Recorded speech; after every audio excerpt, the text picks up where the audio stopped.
Welcome to Chapter 4 of this section, Verify Your Credit History.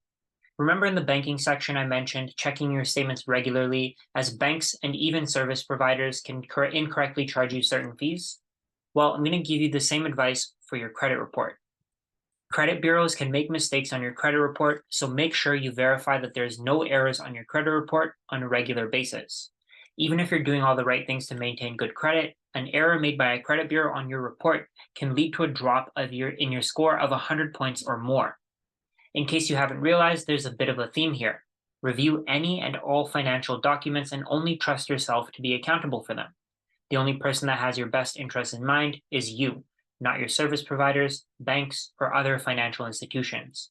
It's smart to check your credit score every year in case you ever plan to borrow money to buy a house or car or even start a business. Don't wait till the last minute to check your credit. Start doing this a year or two before you have a major purchase coming up, as correcting any errors may take some time. If you do find issues with your credit report, make sure you have them corrected as soon as possible. Reviewing your credit report can uncover issues like paid debts being reported as unpaid or accounts that aren't yours being reported on your credit file.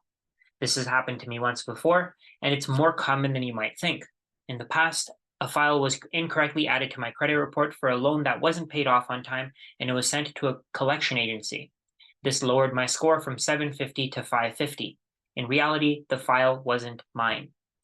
When you find an error, you have three options. Start with contacting the creditor that reported the item to have it removed.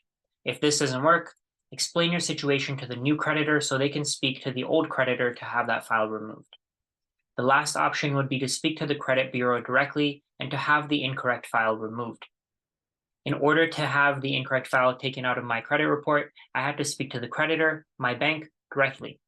I had to have the issue escalated to higher and higher levels of management because most of the employees have no control of how credit scores are reported to the bureaus, resulting in multiple calls on my end. Dealing with errors can be time consuming and frustrating, but in the end, there's no way to fix them until you go through the process of speaking with your creditors. The hardest part is making sure that you continuously follow up. Otherwise, your issue won't be prioritized because employees are busy and they have other files to work on. Take ownership, call frequently, and make sure that any errors actually do get removed from your file. Nobody cares about your financial situation as much as you do.